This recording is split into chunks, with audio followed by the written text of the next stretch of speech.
Welcome to another edition of Eat Your Heart Out, where run-of-the-mill cook Ken Cohen teaches world-renowned chefs like Ron Baddock a thing or two about cooking. Today we are going to prepare a traditional Easter meal, matzo brie. Now Ron, I'm pretty sure you don't know what matzo brie is or how to make it, but I'm going to show you. The ingredients are very simple, Ron. Eggs, matzah, 2 bowls, 1 with water, 1 empty, and some butter. Now, we're going to start with the matzah. Ron, here's the key to matzo brie. Picking the right matzah. See this box? Pictures of matzah on it, colors. You don't want to use anything that has a picture on it. That doesn't look good. This is what you want. Traditional Jewish matzah. Horowitz. Okay? So we're going to put this to the side so you don't get confused. So then we take out the matzah.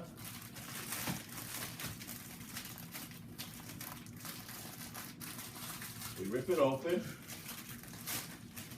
I'm sure you chefs have a better way of doing this. So we just rip. See, and we crumble. And then all you do is you take your matzah, you crumble it up, break it into pieces, and you put it in water.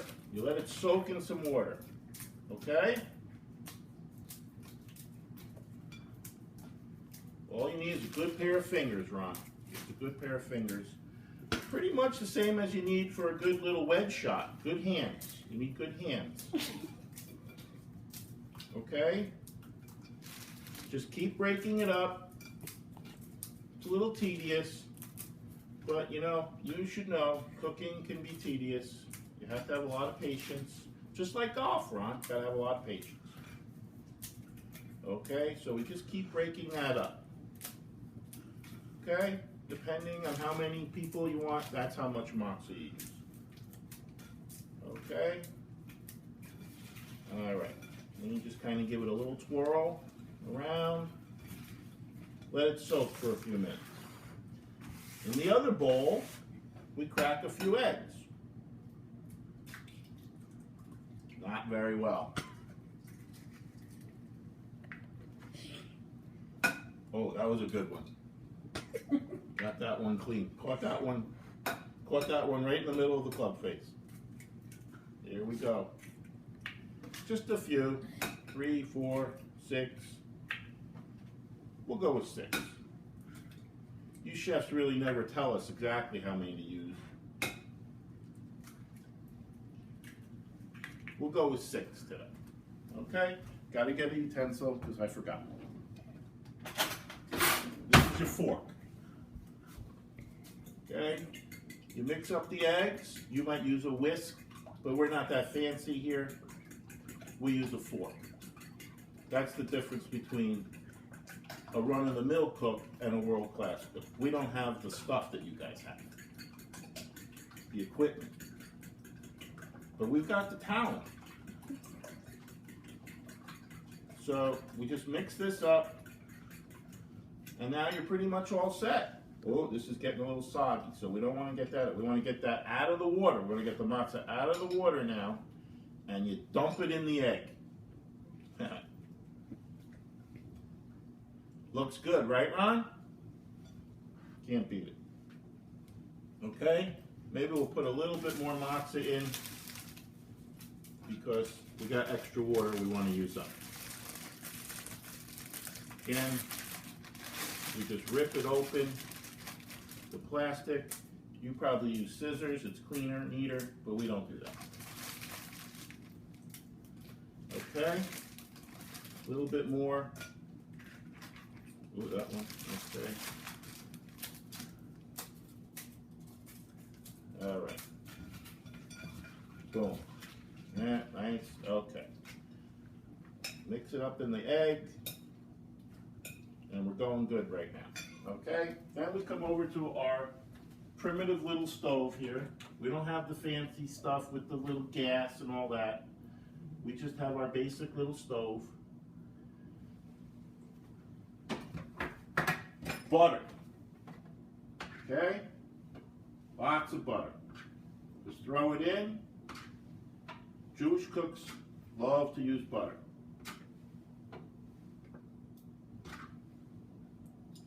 All right?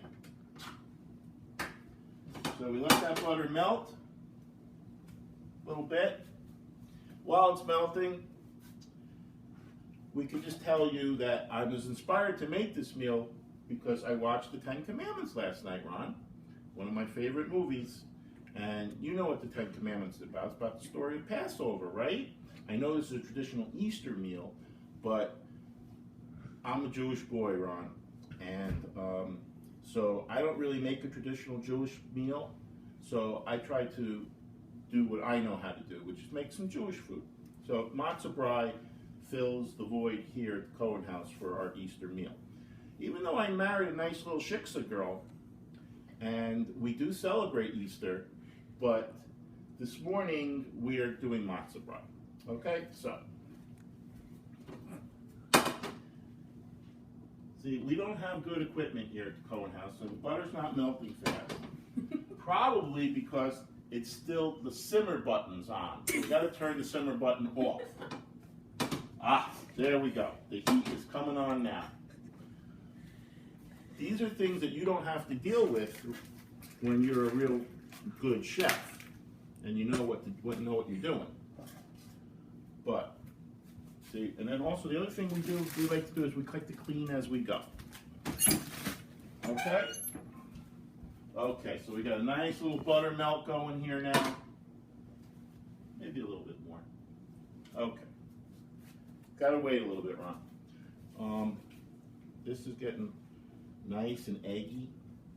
Probably a little too soggy now because it's been sitting, but you get the idea. Okay? So, I'm gonna just wash my hands off because it's got a little too much egg on it.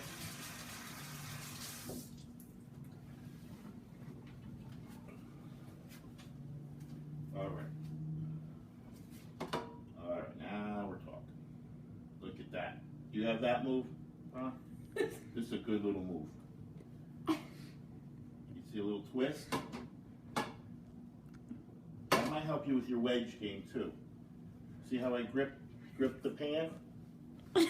Varden grip, okay? See that little twist?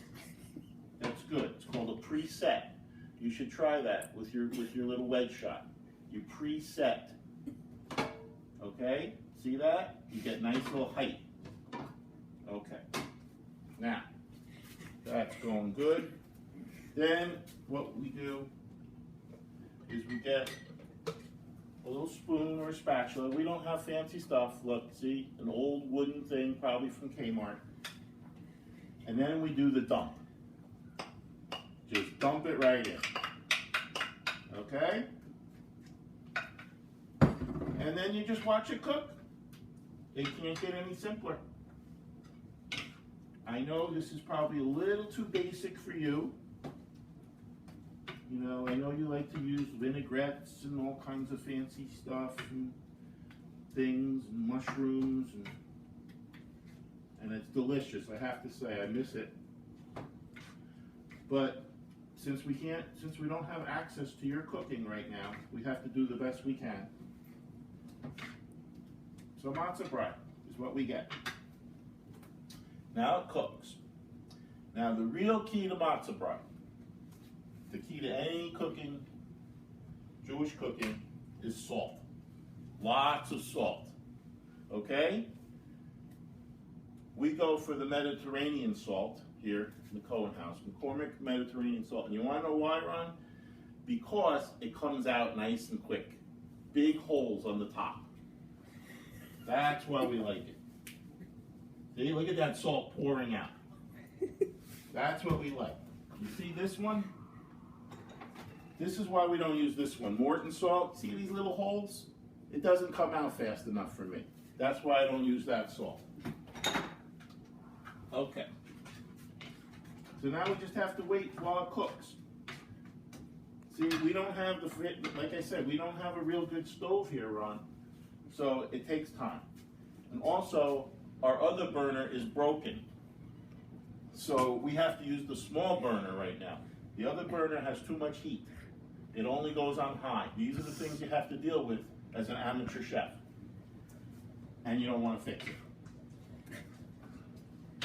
So we're using a little small burner right now, and it's taking a long time to cook. Oh, there comes some heat. All right. So in the meantime, we'll just talk. Ron, how you doing? Hope everything's good down there in Virginia Beach. We missed you guys, you know, up here. I don't know what's going on with your house. Did you sell it? Are you gonna ever come back here? We'd love to see you guys. We saw you had some nasty weather down in Virginia Beach a few months ago. I don't know what was a tornado or something. So we were thinking about you guys, and you know, maybe someday we'll make it down there. We don't know. It's a tough trip. Okay, here we go. Oh, now we're sizzling here. Look at that. You hear that? You hear that? Listen to that. Do you get that kind of sound when you cook? Come on. That's a good sound, Ron. That's a good sound. You also, you know, you want good sound when you play golf, too. You want that click. You want that good click. If you're ever playing golf and someone says to you after you hit a shot, good sound, that's what you want to hear. That's the ultimate compliment in golf. Good sound. All right, so it's a little mushy. We probably soaked it a little too long. But that's okay. It's cooking. It's a little eggy. We'll throw a little pepper in. Never hurts. See that? I have a grinder. Pretty impressive. Right? Look at that. See how that comes out nice? Oh yeah.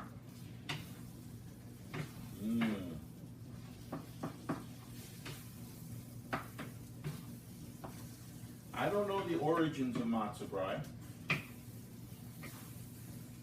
Probably someone just had some leftover matzah someday, I don't know, way back, and they decided to throw it in with some eggs. That's what you get, matzo brie. Now you can scramble it or you can make it as an omelet type. I forgot to tell you that, it's very important. I like it scrambled. And here you go, it's almost done. Doesn't it look good? Look at that. Looks like something Spanky would have got on Little Rascals. Mush.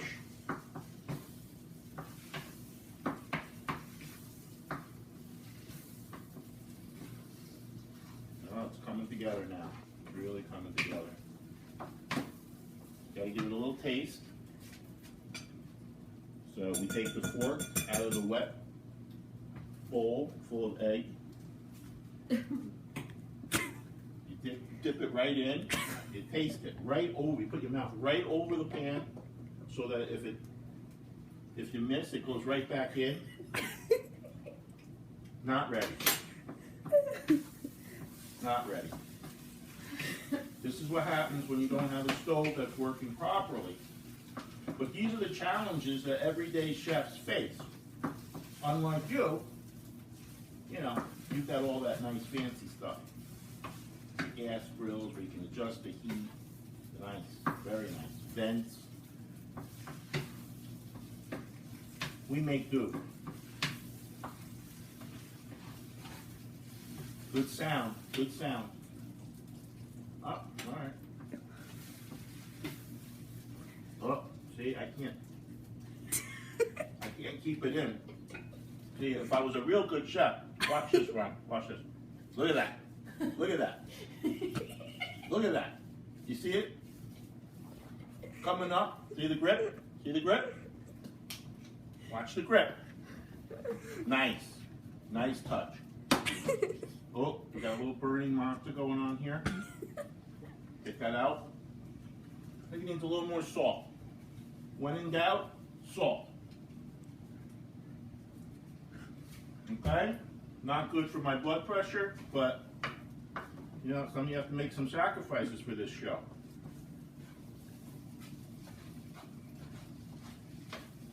All right.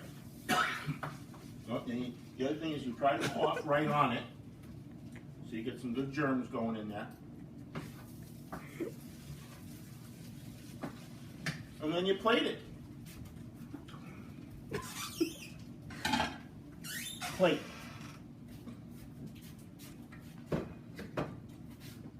Go spoon, boom. Spoon, down. Look how nice. Okay? Lower the heat. Here you go.